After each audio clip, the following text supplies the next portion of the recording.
Bwana, mambo vipi bwana michezo wenzetu? Karibu tena dimbani. Mimi naitwa Cisco. Joe sikilizi hapa niko naye Dominic Salamo. Nakwenda kusikia mengi na mazuri kutokea kwetu bwana. Hatimaye Mwalimu Folz yeye anasemwa kwenye kila mechi, alafu pia kwenye kila mechi anapata matokeo. Wananchi rasmi wamekata tiketi ya kutinga hatua inayofuata. Hii ni Yanga ya moto kweli kweli. Yanga ya Romain Folz wewe iseme, lakini nakupa matokeo. Dominic Salamo, uko vizuri bro? Mimi niko vizuri kabisa, namshukuru Mungu. Upo na hulalamiki? Niko vizuri kabisa ndugu yangu. Bwana, wananchi wametakata kwa ushindi mabao mawili. Lakini kumekuwa na malalamiko mengi kweli kweli wakati mechi zikiwa zinaendelea juu ya mwalimu. Tunazungumza kiufundi zaidi.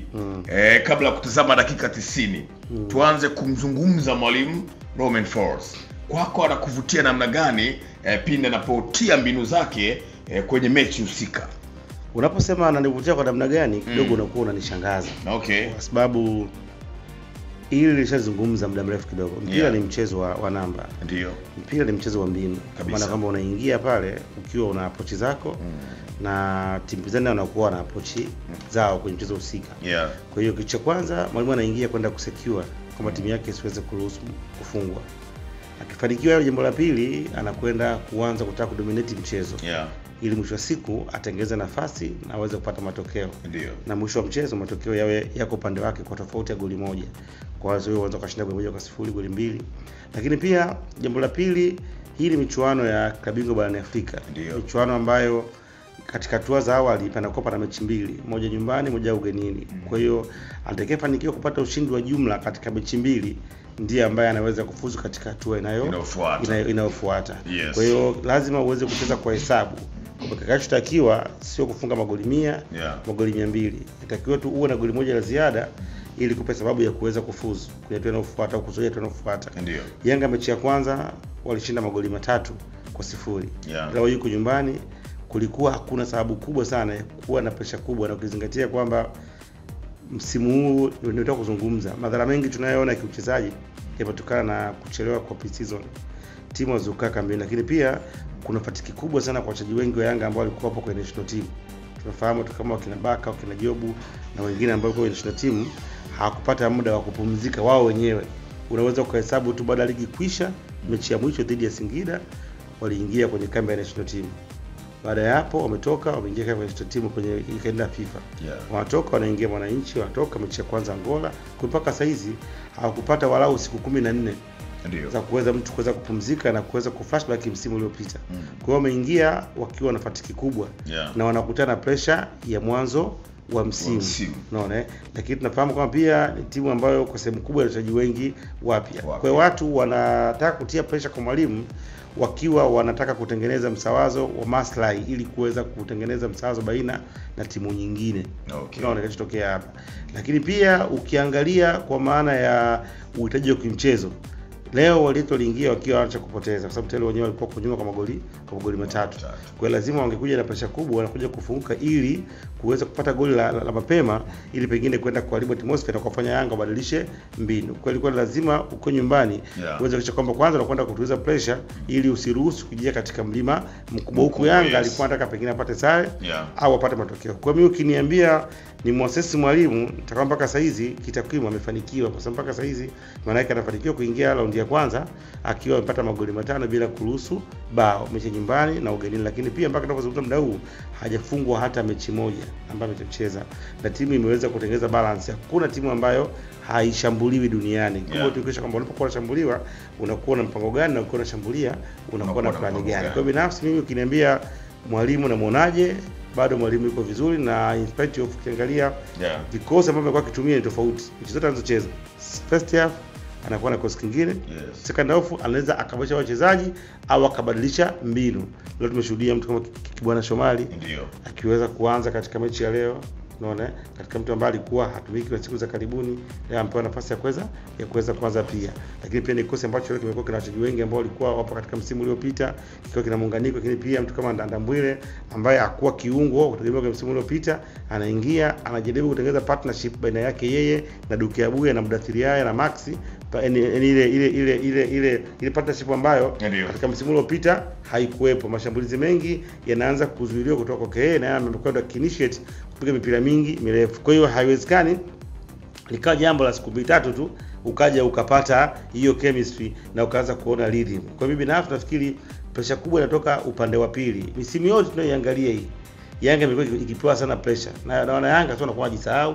Hata msimu uliopita Yanga alipewa sana pressure mpaka ikafika hatua hawana fitness level, imeenda wakapoteza, kwanza kusema kocha, pressure ilikuwa kubwa sana. Kwa siku wanakuja wanachukua ubingwa. Kwa hiyo kwenye kila msimu pressure zote lazima ziende Yanga, kwa sababu Yanga ndio ameset standard ya mpira mpaka sasa hizi. Kwa watu wanatamani kuona Yanga ikienda beyond na kile ambacho wanacho. So far so good, mpira mzuri, wameweza kupata matokeo na wanaingia kwenye hatua inayofuata, wakibakisha mechi 2 ili pengine waingie tu makundi. Bwana, hivyo ndivyo ambavyo Dominic Salamba anaendelea kutujuza ubora wa klabu ya Yanga, lakini leo ametukumbusha namna ambavyo mwalimu wa klabu ya Yanga Romain Folz anaendelea pia kulifundisha soka ambalo linakupa matokeo zaidi. Lakini anatukumbusha kwamba maneno mengi yanayozungumzwa juu ya kocha ni kwa wale ambao huenda wanahitaji kuona anguko la klabu hiyo ya Young Africans, lakini kiufundi na uhalisia mwalimu bado yuko vizuri. Mwalimu anapimwa kwa namba, timu pia inapimwa kwa mafanikio ya dakika 90. Nini hasa ambacho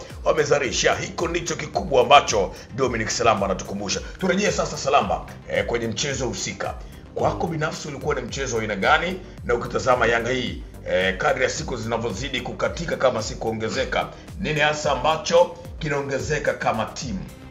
Nafikiri ilikuwa ni mechi ambayo iko much more tactical, kwa maana kwamba mwalimu aliingia akijua kwamba hana cha kupoteza. Yuko nyuma kwa magoli 3. Kwa hiyo kitu pekee ambacho kitamfanya aweze kubakia kwenye race ni kuhakikisha kwamba anapata goli la mapema. Ili kwanza liweze kumjengea confidence na aweze kupunguza mlima kwenda kufunga goli lingine na goli lingine. Kwa hiyo alikuwa ameingia akiwa na press kubwa sana na kufanya Yanga kutoka katikati kwenda sehemu ya ulinzi waweze kukosa utulivu. Muda mwingi ulikuwa unaona waliete wakienda watu 4 mpaka 5 kwenda kupush, na walikuwa kwa very aggressive wakisha kwamba wanapitia pembeni, kwa maana kwenye namba 7 wao na namba 11. Kwa hiyo kazi ya kwanza Yanga ilikuwa ni kupunguza pressure, lakini pia na kuanza kupanga mashambulizi baada ya kuwa umetoka kwenye pressure. Idadi yao mbele haikuwa na watu wengi, walikuwa wanamwacha Dube ili aweze kuwasumbua wale walinzi, lakini sehemu kubwa walikuwa na kadri katikati na eneo la ulinzi. Kwa hiyo ilikuwa ni mechi ambayo Yanga waliingia kama kwanza kuja kuwapokea Wiliete.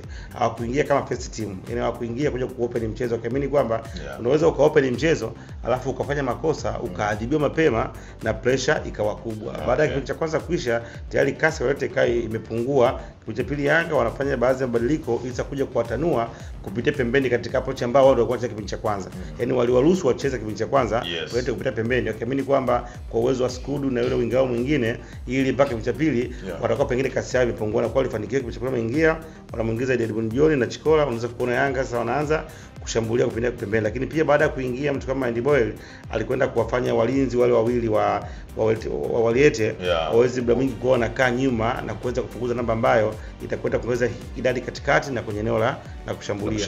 Unaona ile partnership ambayo imeanza kuganika baina Pakome pamoja na Andy Boyle inakwenda inazaa bao. Ni kitu ambacho kinaanzia mazoezini, kiangalia movement zao, mikimbio, pasi zao ambao walikuwa wanapishana, na kwenda kupata goli la kwanza, goli ambalo linakwenda kufanya Wiliete sasa wapunguze kasi na kuweza kurudi nyuma.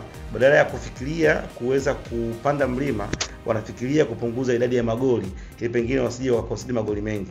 Yanga wataona pasio wa dominate mchezo, wanarudi kwenye utaratibu wao, wanapiga pasi nyingi. Wanaweza kuona katika dakika za mwisho wanakuja kupata kona ambayo inakwenda kupigwa na Chikola, na tunaweza kushuhudia Ndambwile ambaye ameanza msimu vizuri na inamjengea confidence kuweza kuaminiwa kuanzia kwa mechi ya Simba na mechi ya kwanza, mechi ya pili anakwenda anafunga goli la pili mtawalia, kwa sababu mechi iliyopita ya Waliete alifunga goli na alafu goli na kuwa na magoli mawili katika mechi mbili, kitu ambacho kwa umri wake kinakwenda kumuongezea confidence, lakini pia kinamfanya aweze kuona mdau anaweza kaaminiwa na kuweza kutawadi barakati. Na nafikiri kadri muda unazidi kwenda tutazidi kumuona sasa akianza kuwa na utulivu na kuweza kupunguza pressure ya timu katikati na kuweza timu kuunganisha baina ya walinzi na washambuliaji. Kibinafsi nafikiri ni mechi ambayo ilikuwa ni ya mbinu, na Yanga wanasekia kupata matokeo katika mchezo ambao ilikuwa wanatakiwa waweze kushinda tu ili pengine kwenye katika tunaofuata. Ndio. Bwana Salamba, tunasalia hapo kwenye mchezo. Young Africans sasa kwenye mechi za hivi karibuni wamekuwa wakipata matokeo mazuri kwenye kipindi cha pili. Na hata ukitazama Young Africans kipindi cha kwanza na kipindi cha pili, unaweza kuona wako kwenye kasi hile Hii inachagizwa na nini hasa? Nafikiri moja ya silaha ambayo Yanga imekuwa ikiwapa manufaa makubwa katika misimu ya karibuni, Yanga wana wataalamu wazuri sana wa mazoezi ya viungo ya utimamu. Okay. Na ukiwaangalia kwa sehemu kubwa timu yao ndio timu ambayo iko fit kuliko timu yoyote katika nchi yetu kwa saizi. Hiyo kimekuwa kinawasaidia, ndio ukiangalia hata kuna wakati unaweza ukaona hawachezi vizuri kama timu kwa maana bado muunganiko sawa, ile chemistry haijakaa sawa, lakini wanaweza kufika katika maeneo kwa wakati na kuweza kuongeza namba aidha katika kushambulia au katika kulinda. Lakini pia unaweza kuangalia kasi ambayo imeongezeka kwa baadhi ya nyota, ile movement ambayo alifanya Pacome pamoja na Andy Boyle, kama hauko fiti uweze kwenda kukimalizia vile, lakini wamekuwa na uwezo kwa na energy kukimbia eneo kubwa angalau kina Abuya. Kwa hiyo ubora mkubwa ambao Yanga unawapa sifa ni fitness level alionayo, imekuwa ni hali ya juu ambayo inawafanya waweze kuhimili pressure wanaposhambuliwa, lakini pia kuwa na uwezo mzuri wa kucounter wanapokwenda kushambulia na kuweza kutumia nafasi. Kwa binafsi naona kwamba wanaimarika kwa sehemu kubwa sana katika ni, kwa maana kwamba kwenye utimamu kwa jambo lilobakia tu ni kuongeza confidence na kupunguza makosa ili kuingia kwenye muunganiko wa timu ambao hauji kama chai kwamba tunachukua sukari unaweka majani na maji ya moto unapata. Ni lazima uweze kupatikana na matokeo. Unahitaji mechi zaidi ya 5-6 hivi tuweze kuona wakiwa katika utulivu na kuweza kutumikia timu yao na kupata matokeo mazuri ambayo yatakwenda kuwafanya wengi ambao wanahitaji. Bwana, hivyo ndivyo ambavyo Dominic Salama anatupa ubora wa klabu ya Yanga, namna ambavyo wanafanya kipindi cha pili na kwa nini wanafanya hivyo. Umepata kuelewa kiufundi zaidi kwa nini Yanga wanakuwa bora kwenye dakika zote 90. Lakini wakati nazungumza hapa pia inavutwa shati bwana na Helabet. Ni kampuni nzuri bora ambayo inaniambia nikukumbushe wewe kila wakati ili usipitwe na huu mtonyo ya kwamba unapohitaji kuwa mwanafamilia ni jambo moja, lakini ukijiunga kuwa mwanafamilia wa Helabet ni jambo la pili ambalo litakupa faida. Na faida ni nini? Faida ni kwamba unapojiunga kuwa mwanafamilia wa Helabet utapata bonus mpaka shilingi 300,000 ya Kitanzania. Ni rahisi mno unapotaka kupata hiyo fedha. Unapojiunga kwenye promo code utaandika neno Salamba kwa herufi kubwa. Ukiandika neno Salamba kwa herufi kubwa utakuwa umeingia moja kwa moja kwenye bonus ya shilingi 300,000 na utaenjoy kweli kweli. Usipoandika neno Salamba kwa herufi kubwa basi usije ukanilaumu. Hiyo inakupatia wewe, tunaweza kumpatia mwingine yoyote. Fanya hivyo ili uweze kukomba fedha hizo kutoka Helabet. Lakini Helabet pia wanashirikiana na Jamvika na Salama. Endapo utaamua na kuichagua Helabet, basi kila leo utakuwa pia unapata jamvi bure kutoka Jamvika na Salama. Hii haijawahi kutokea, hii hauijui hii. Dominic Salama, tumalizie tu kwa namna ambavyo Young Africans wanacheza, namna ambavyo wanatengeneza nafasi na kupata matokeo kwenye kila mechi. Unaiona Young Africans ikifika mbali kimataifa, kwa sababu pia nafikiri utakuwa umewaona vigogo wengi wakiwa wanazisaka alama 3, wakiwa wanasaka taji la msimu huu kwenye kule Yanga ambapo wako kwa maana ya klabu bingwa barani Afrika. Nafikiri kikubwa ni kwamba hizi ni mechi za mbinu. Ndio. Ni mechi ambazo unajiandaa kulingana na opponent wako jinsi alivyo. Tujue kwamba ligi yetu ichelewe kwanza. Tupata na mechi nyingi za karibu. Nilikuwa naangalia juzi Yanga wanaweza kawa na mechi 3 ndani ya siku 7 kama sio 8. Yaani ukiangalia mechi ya leo kutoka mechi iliyopita ya ligi, mechi na mechi nyingine, kwa sababu ratiba yetu kidogo ilikuwa imebana kuweza kuanza. Kwa hiyo tutakuwa na mechi nyingi za karibu. Kwa hiyo wakati mwingine lazima uweze kuwa na mahesabu ya unakitaka nini katika mechi gani.